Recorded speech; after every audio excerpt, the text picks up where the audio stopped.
신약 성경 가운데서 히브리서 뒤에 히브리서 이후로 배치되어 있는 8권의 서신을 공동 서신이라 부릅니다. 그러니까 그 앞에 있는 13권의 바울의 서신은 특정 교회를 향하여서 서신이 보내졌든지 안 그러면 특정 인물을, 특정 개인을 향해서 보내진 그런 서신으로 이루어졌습니다. 그러니까 로마 교회를 향해서 로마서, 데살로니가 지방에 있는 교회를 향해서 데살로니가 전서, 후서, 그리고 갈라디아 지방에서는 갈라디아서, 이렇게 각 지역에 있는 도시와 교회를 향해서 그렇게 편지가 써졌고, 또 인간 개인에게는 자신의 또 제자였던 디모데에게, 또 디도에게, 그리고 빌레몬에게. 그래서 바울의 서신은 특정 지방의 그 지역의 교회를 향해서, 그리고 특정 인물을 향해서 그렇게 말씀이 주어졌습니다. 이게 왜 이 말씀이 의미가 있는 거니까? 바울의 서신 같은 경우에는 특정 교회를 향해서 주어졌든지 특정 사람을 향해서 주어졌든지 간에 그 말씀, 서신들의 대부분 배경이 이 사도행전에 다 등장합니다. 그러니까 사도행전을 잘 이해를 하면은 바울의 서신들을 해석하고 이해하는데 아주 유익한 거죠. 그런 관계가 있다고 한다면은 이 히브리서 이후에 이 8권의 이 서신은 특정 교회를 향해서나 특정 인물을 향해서 주어진 서신이 아닙니다. 이 서신은 서신을 기록한 이 서신 기록자 이름으로 다 기록이 된 거죠. 그래서 오늘 여기서 우리 야고보서도 이 기록한 야고보라고 하는 인물 이름을 비로소 야고보서라 불리고, 그리고 베드로 전후서, 베드로가 기록한 서신이죠. 그리고 유다서, 유다가 기록했죠. 그리고 요한 1, 2, 3서, 사도 요한이 기록했죠. 그래서 그것은 기록한 사람의 이름으로 성경의 이름이 정해졌고, 그러면 누구에게 보내졌느냐? 그러니까 이것은 특정인이나 특정 교회가 아닌 바로 그 시대의 보편교회, 그 시대의 모든 교회가 회람을 하도록 그렇게 보내진 거죠. 그러다 보니까 이 야고보서를 비롯하여서 이후에 있는 모든 이 공동서신의 해석에 있어서는 어려움이 있는 거죠. 그러니까 사도행전이나 다른 빛을 보기는 어려운 거죠. 그래서 야고보서 텍스트 본문 안에서 이 말씀을 이제 밝혀야 되는 그런 어려움이 있습니다. 우리가 지금 3장을 이번 주 지금 우리가 살펴보고 있는데, 3장에 있어서 가장 중요한 것이 전반부에 등장하는 이 언어 생활, 이 성도의 말 생활, 이 말의 실수, 이 부분을 이 야고보서 3장에서는 아주 중요하게 그렇게 다룹니다. 그러면서 이제 우리가 후반부에 오늘 13절부터 16절까지 오늘 살펴봤는데, 이 부분은 어떤 말씀인가 하니까 지혜의 두 종류를 언급하려고 했습니다. 두 종류의 지혜가 있으니 바로 하늘로부터 부어지는 그런 하늘의 지혜, 그리고 하늘의 지혜가 아닌 땅에 있는 지혜, 이 두 종류의 지혜를 다루고 있는데, 오늘 저희들이 다룰 지혜는 땅에 속한 지혜에 대해서만 오늘 16절까지만 오늘 살펴보도록 그렇게 하겠습니다. 오늘 사도는 너희 중에 지혜와 총명이 있는 자가 누구냐? 그는 선행으로 말미암아 지혜의 온유함으로 그 행함을 보일지니라. 여러분, 이 3장에서 이 야고보가 염두에 두고 있는 이 교회 공동체의 이 말씀의 대상자는 공동체 전체 가운데서도 특정인을 오늘 염두에 두고 있는 것을 우리가 여기서 볼 수 있습니다. 그것이 바로 3장 1절이죠. 내 형제들아, 너희는 선생된 우리가 더 큰 심판을 받을 줄 알고 선생이 많이 되지 말라. 여러분, 오늘 야고보가 모든 교회와 성도들 향해서 말씀을 오늘 기록을 했지만은 그 가운데 특별히 염두에 두고 있는 사람은 바로 선생된 우리. 그래서 공동체를 향해서 선생되기를 즐겨하지 마라. 쉽게 다른 사람을 모독하고 다른 사람을 가르치려는 그러한 교사 노릇, 그런 목자 노릇을 쉽게 하려고 하지 말라. 이 말씀이 3장 1절에 있는 것을 볼 때에 많은 지체들 가운데 특히 가르치는 직분, 앞에서 섬기는 직분에 있는 사람을 더 염두에 두고 있음을, 그것을 여기서 볼 수 있습니다. 그 연장선에서 오늘 13절부터 살펴볼 경우에 너희 중에 지혜와 총명이 있는 자가 누구냐? 여기서 볼 수 있는 것이 바로 뭔가, 이 공동체 가운데에 자기 지혜와 총명을 자랑하는 무리가 분명히 있다는 거예요. 그래서 다른 사람보다 자신이 더 지혜롭고 더 총명하여서, 여기서 지혜는 하나님과 관계되는 그런 신적 지혜에 관한 부분입니다. 그리고 총명은 우리의 이성을 통해서 이 지상의 경험이라든지 이 지상의 어떤 통찰에 관한 그 빛을 말하는 거죠. 그래서 결국은 이 지혜와 총명이 있는 자로 하는 것은 공동체 가운데에 하나님의 말씀에 대해서도 더 빛을 자신이 가졌다고 생각하는 사람, 그리고 세상 일반의 은총 영역 안에서도 통찰력이 더 있다고 생각하는, 이런 스스로 자기를 인정하고 있는 그 사람을 오늘 야고보는 지적하고 있음을 볼 수 있습니다. 그래서 그렇게 지혜와 총명이 있는 사람은 선행으로 말미암아 지혜의 온유함으로 그 행함을 보일지니라. 스스로 그렇게 지혜와 명철이 있다고 하는 사람은 그것이 반드시 이제 삶 속에서 선행으로, 그리고 지혜의 온유함으로 행함을 드러내라. 이것을 여기서 말씀을 하고 있는 것이죠. 여러분, 이것은 뭘 말하는 거니까, 그 사람 내면 속에 참다운 지혜가 있고 참다운 명철이 있으면은, 여러분, 그것은 사람들에게 자랑하고 떠들지 않더라도 자연스럽게 드러나게 마련입니다. 여러분, 여기 지혜와 이 총명은 그 사람의 인격적인 특질이지 않습니까? 그 사람의 인격적인 특질로서 하나님과 깊은 관계 속에서 하나님의 계시의 비밀을 알고 우리 인간의 도리와 이 세상에 하나님 뜻대로 어떻게 살 것인지를 이 아는 비밀을 가진 사람이라고 한다면은, 그리고 이 세상의 사물에 대한 그런 통찰의 빛을 가진 사람이라고 한다면은, 그 사람은 자기 입으로 자기 잘남을, 자기의 지혜와 총명을 떠들지 않더라도 사람들의 관계 가운데서, 공동체 가운데서 자연스럽게 드러난다는 거죠. 여러분, 그렇기 때문에 오히려 자기의 지혜를 자랑하고 자기의 총명을 자랑하는 그 사람은 오히려 사람들 앞에 그 사람이 진정한 지혜가 있는 사람이 아니고 진정한 총명의 사람이 아닌 것을 오히려 스스로 증명하는 거죠. 여기서 볼 수 있는 것이 바로 뭔가니까, 참다운 지혜를 가진 사람은 결코 교만하지 않는다는 거죠. 결코 자기를 자랑하고 떠벌리지 않고, 마치 몸에 향수를 뿌렸다고 한다면은 자기 입으로 무슨 향수를 뿌렸다고 말하지 않더라도 그 향수를 뿌린 사람이 사람들 속으로 들어가면은 사람들이 그 사람이 몸에 전연 향이 사향인지 아니면 다른 어떤 향인지 그 향기가 그 사람에게서 그대로 뿜어져 나오기 때문에 안다는 것이죠. 그러면서 오늘 사도는 이렇게 또 이어서 말씀을 하고 있습니다. 그러나 너희 마음속에 독한 시기와 다툼이 있으면 자랑하지 말라. 여러분, 공동체 안에 이것은 분명히 독한 시기와 다툼이 지금 있는 것을 지금 사도는 상정을 하고 있습니다.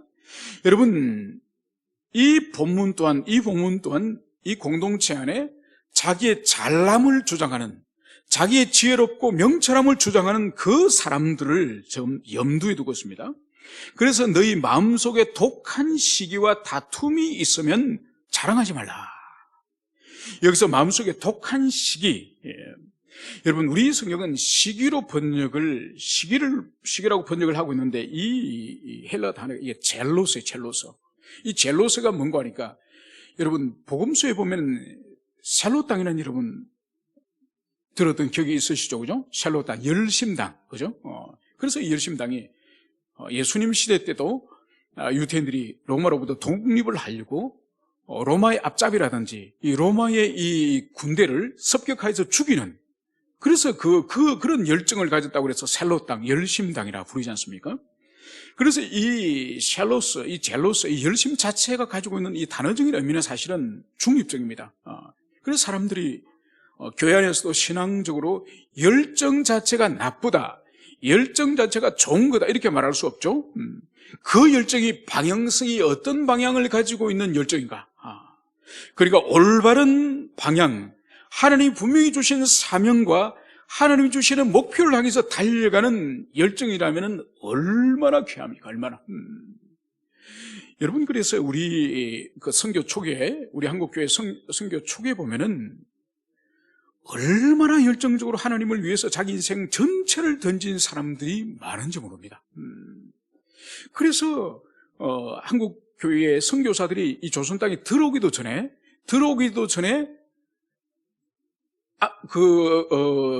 두만강 건너, 압록강 건너, 거기에 고려문이라고 하는 중국 땅 만주에 고려문이라고 있습니다. 거기에 이제 강을 건너서 이 함경도 사람들이, 황해도 함경도 사람들이 인삼을 지고 가서 거기에 인삼 장사를 했습니다.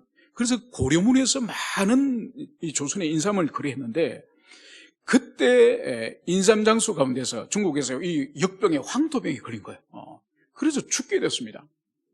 죽게 됐는데 바로 선교사가 거기 마침 이 고려문에 와 있었던 거죠. 그래서 선교사 손에 붙들려서 이 전염병으로부터 치료되어지고 이제 병이 낫게 된 거죠. 그러니까 죽었다가 살아난 거죠. 그러면서 이 선교사가 한 가지 부탁을 합니다.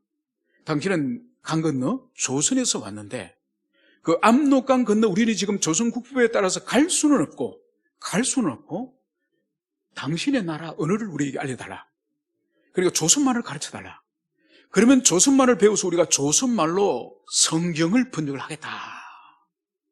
여러분, 그래서 번역된 성경이 존 로서 번역이에요. 그러니까 로서 선교사님이 조선 땅에 들어오기도 전에 조선 땅 건너편 중국에서 조선 사람을 만나가지고 조선어를 배워가지고 성경을 조선어로 성경을 번역하죠. 그것이 존 로서 역이에요. 여러분, 이것을 그 당시에 이 인삼장수하던 사람들이 이 성경을 통하여서 복음을 이제 듣고 회심을 합니다. 그러면서 이 선교사는 들어올 수가 없으니까 자신들이 조선에 가서 복음을 전하겠다. 그 당시에 성경을 조선에 반입을 하면은 사형에 죽임을 당합니다. 그래서 이 사람들이 어떻게 하느냐? 이 성경책을 가져올 수 없으니 그 당시에 이 성경 이 종이는 딱종이잖아요. 딱종이. 이 딱종이를 가지고 이 새끼를 꽈요. 새끼를 꽈가지고 이 집 망태를 만들어, 망태를. 새끼를 꽈가지고 집 망태를 만들어가지고 거기에 짐을 지고 이제 압록강을 건너오는 거죠. 그러니까 조선 사람 그 국경 경비대들이 있을 거지 않습니까? 그러니까 망태를 메고 오니까 이것이 뭐 성경인지를 누가 알겠습니까? 그거를 조선 땅에 가져와서 그것을 물을 묻혀서 다래미로 탈해가지고 한 장 한 장을 다시 펴가지고 성경으로 만드는 거예요. 그거를 가지고 다니면서 복음을 전하고 그렇게 해서 한국의 선교사가 들어오기 전에 벌써 교회가 세워진 거죠.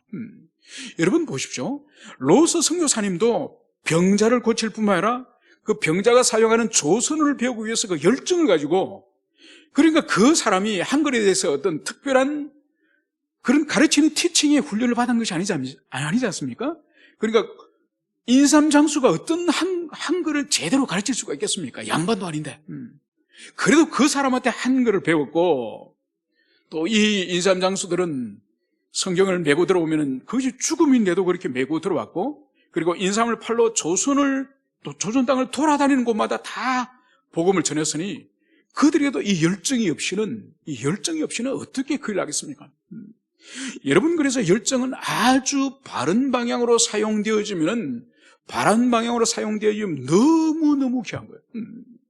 여러분, 전라도 신안에 가면은 문중경 전도사님이라는 분이 있습니다. 이분은 결혼 첫날 밤에 남편한테 소박을 맞아 보내요. 그러니까 남편이 어른들끼리 중매를 써가지고 결혼을 하게 됐는데 이미 남편이 다른 결혼하기 전에 동거하는 여자가 있었던 거예요. 그러니까 부모님들끼리 결혼을 시키니까 무슨 가정생활이 되겠습니까? 첫날 밤에 소박을 맞고 이분이 자살을 하려고 죽으려고 하다가 죽지는 못하고 이분이 예수를 믿게 됩니다. 예수를 믿으면서 이분이 얼마나 복음 전도에 열정을 가지고 했으면은 1년에 신발에 9컬레를 버릴 정도로, 그래서 그 남도의 모든 섬을 돌아다니면서 복음을 전한 분이에요. 이게 바로 뭐죠? 예수를 향한 열정, 복음에 대한 열정이에요. 그리고 이 젤로서는 바른 방향, 하나님과 그리스도 예수를 향한 바른 방향으로 이 젤로서가 향해지면은 놀라운 폭발적인 그런 사명을 감당을 할 수 있습니다. 그런데 이 젤로서가 잘못된 방향으로 사용되어지면 대표적인 인물이 사도 바울이죠. 여러분, 사도 바울이 데메섹에서 우리 주님을 만나기 전마다도 이 바울의 열정이라는 것은 얼마나 탁월합니까? 그래서 예루살렘에 있는 예수 믿는 사람들을 집집마다 방문하여서 집집마다 뒤져가지고 잡아서 감옥에 넣고, 그래서 예루살렘에 있는 예수쟁이들만 잡아있는데 만족하지 않고 저 이방 땅 다마스쿠스 몇백 킬로를 달려가서 거기까지 가 있는, 도망쳐 있는 예수쟁이를 잡으려고 이 대제사장에 이 체포영장을 가지고 이 이방 땅까지 달려간 사람이 바로 바울이에요. 그래서 그의 젤로스, 그의 잘못된 열정이 교회를 박해하는 데 사용될 때는 초대교회 때 이 유대인 회당이 있는 곳마다 바울의 그 악명이 다 퍼져 있는 거죠. 교회를 박해하고 주의 도를 박해하였다는 것이 이미 다 알려진 거죠. 그래서 젤로스가 하나님과 그리스도와 복음을 향해서 바르게 사용되어질 때는 귀한 것이지만은, 그러나 바울이 회심하기 이전에 그의 열정은 아주 교회를 잔해하는 적그리스도적인 그런 것임을 여기서 볼 수가 있습니다. 그래서 오늘 이 젤로스는 시기라고 번역이 된 거예요. 시기. 그리고 이 시기 앞에 독한 시기. 그러니까 이 시기 가운데서도 아주 지독한, 공동체 안에서 자기와 함께 겨루고 비교하고 경쟁하여서 자기보다 더 탁월함을 어떤 것을 가지고 있는 사람을 향해서 이 속으로 이 독한 마음을 가지고 있는 이 시기 질투를 말하는 것입니다. 그리고 다툼이 있으면, 시기가 있으면 반드시 따라오는 것이 다툼이죠. 그래서 자기보다 더 탁월한 삶을 살고 은사를 가지고 있고 헌신하고 섬기는 그런 사람을 보면은 그 사람을 존중하고 그 사람을 따르고 그 사람을 인정해 주는 것이 아니라 바로 그 사람과 경쟁하여서 다투는 것을 말하는 거죠. 그래서 오늘 야고보는 너희 마음속에 독한 시기와 다툼이 있으면 자랑하지 말라. 그것을 자랑하지 말 것을 오늘 말씀을 합니다. 왜냐? 진리를 거슬려 거짓말하지 말라. 이러한 지혜는 위로부터 내려온 것이 아니요 땅의 것이요 정욕의 것이요 귀신의 것이니. 여러분, 어떤 열정을 가지고 탁월한 어떤 삶을 살고 탁월한 섬김을 한다 할지라도 그것이 공동체 안에서 만약 시기와 다툼을 일으키는 거라고 한다면은, 오늘 그러한 지혜는 위로부터 내려오는 것이 아니라는 거예요. 여기서 위로부터라는 것은 우리 주님 하늘로부터 성령으로부터 말미암은 지혜가 아니라는 거예요.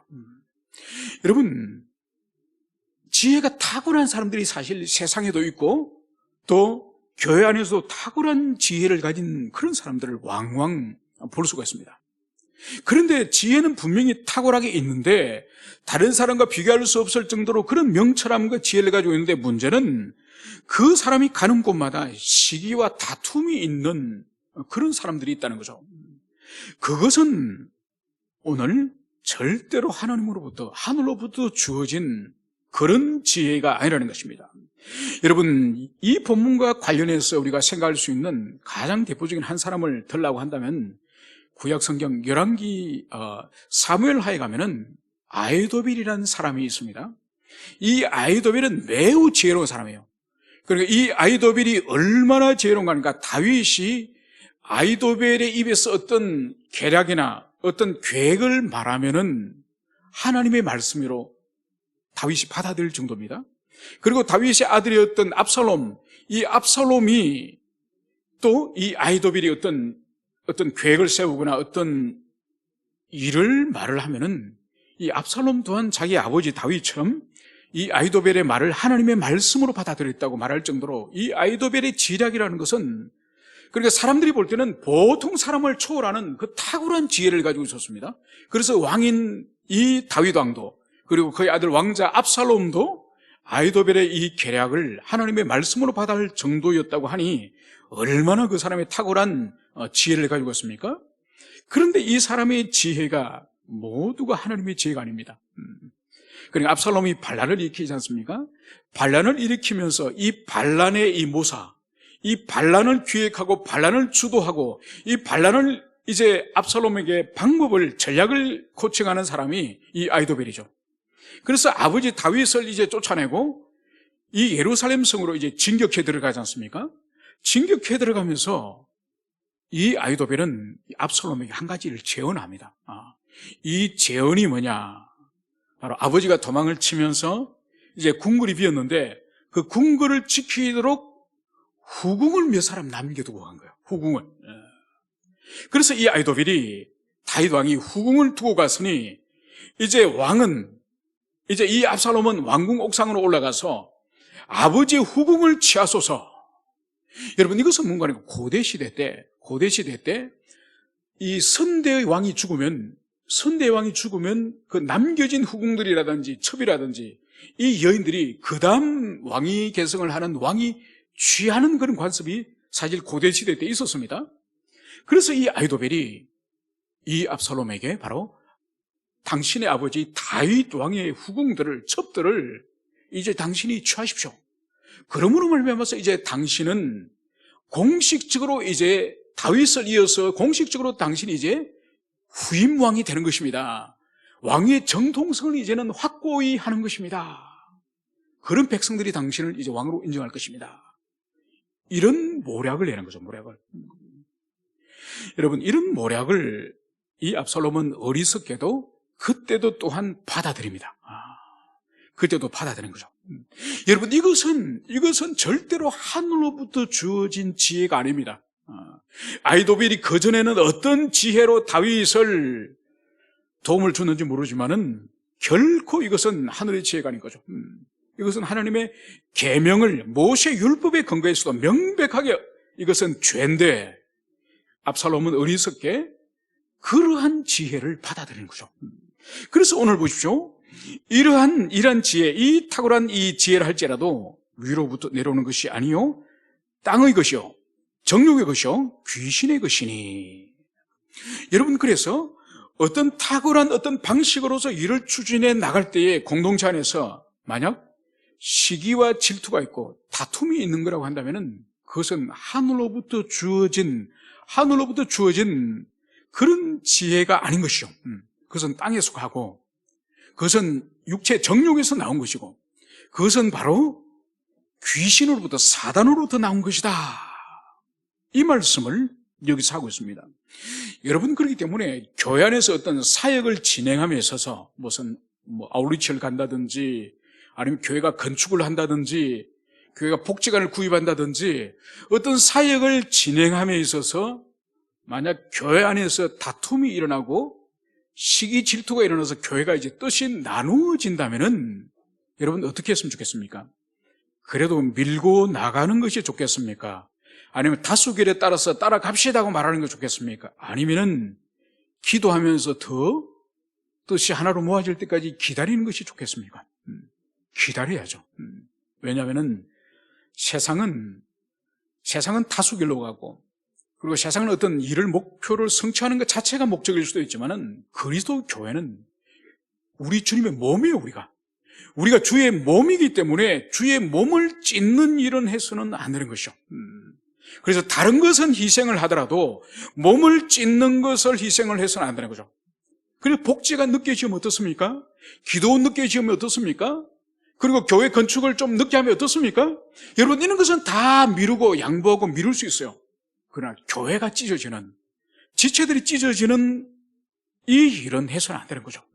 그래서 교회는 세상과 달리 다수결로 밀고 갈 수도 없고 당회장 혼자서 담임 목사 혼자서 어떤 일을 고집을 부려서 해서는 안 되는 거죠. 그래서 모든 지체가 그리스도의 몸으로서 함께 마음을 모으고 함께 뜻을 같이 하여서 할 때까지 기도하면서 기다리는 그것이 주님의 뜻인 것이죠. 그래서 오늘 이러한 지혜는 땅의 지혜요, 정욕이요, 바로 귀신의 것이다. 이 말씀을 하시면서 이제 시기와 다툼이 있는 곳에는 바로 혼란과 모든 악한 일이 있습니다. 여러분, 시기와 다툼이 우리 인간이 연약하니 있을 수가 있습니다. 심지어 가정 안에서도 이 다툼이, 이 부부지간에도 다툼이 있을 수 있고, 또 가족들끼리 자녀와 부모 사이도 다툼이 있을 수 있습니다. 그러니 교회 공동체 지체들끼리도 다툼이 있을 수 있다니까요. 왜냐하면 뜻이 다르고 뜻이 다른 것을 조율하다 보니까 논쟁이 심해지면 다툴 수 있습니다. 여러분, 다툼 자체가 전혀 없을 수는 없는 거예요. 그러면 어떻게 되느냐? 이 시기와 다툼에 사단이 역사하지 못하도록 이거는 깨어있어야 되는 거예요. 여러분, 다툼과 시기 가운데에서는 반드시 사단이 그런 것을 틈을 노리고 있습니다. 이걸 우리가 염두에 둬야 되는 거예요. 그러니까 여러분, 가정이나 또 부부나 자녀나 교회 공동체 안에 다툼 자체를 원천적으로 봉쇄한다는 것은 사실 불가능해요. 그러면 오히려 사람들이 다툼 자체를 피하기 위해서 오히려 나중에 더 큰 문제를 일으키기도 하는 거죠. 그래서 항상 다툼을 조율하고 논쟁을 조율하되 그게 사탄이 역사하지 못하도록 끼어있는 이것이 매우 중요하다는 거죠. 그래서 영적 분별력을 가지지 않으면은 공동체 안에 뜻이 다른 사람들끼리 파당을 모아서 찢어지고 싸워서 결국은 교회가 찢어지는 그런 역사를 볼 수 있는 것이죠. 그래서 우리에게 필요한 것이 바로 뭐냐? 다툼과 시기가 있는 곳에 영적 분별력이 우리에게 필요한 것이죠. 지금 이 가운데에 지금 사단의 역사가 더 이상 일어나지 않도록 그것을 조율하고 그것을 감독하고 그것을 회복하는 이 일이 어느 교회든지 필요하죠. 여러분, 지상교회는 불완전한 교회예요. 목회자 자신부터 해서 모든 성도들의 허물과 연약함을 모두 가지고 있습니다. 그래서 오류가 없는 완벽한 교회를 찾고자 하고, 오류가 없는 완벽한 목회자를 찾기를 원하고, 또 오류가 없는 완벽한 구역장이나 교사나 그런 사람을 찾고자 하면은 이 세상에 그런 교회가 없습니다. 그것은 나중에 새 예루살렘에서는 그런 것을 만나볼 수 있지. 그래서 우리에게 필요한 것이 지혜가 항상 하늘로부터 내려온 지혜인지, 아니면 이 땅에 속하고 또 육체로부터 말미암고 또 욕망으로부터 말미암고 사단으로부터 말미암은 이 지혜인지, 우리가 예리한 영적 눈으로 항상 살필 수 있는 그런 은혜가 우리 모두에게 있기를 축원합니다. 함께 기도하시겠습니다.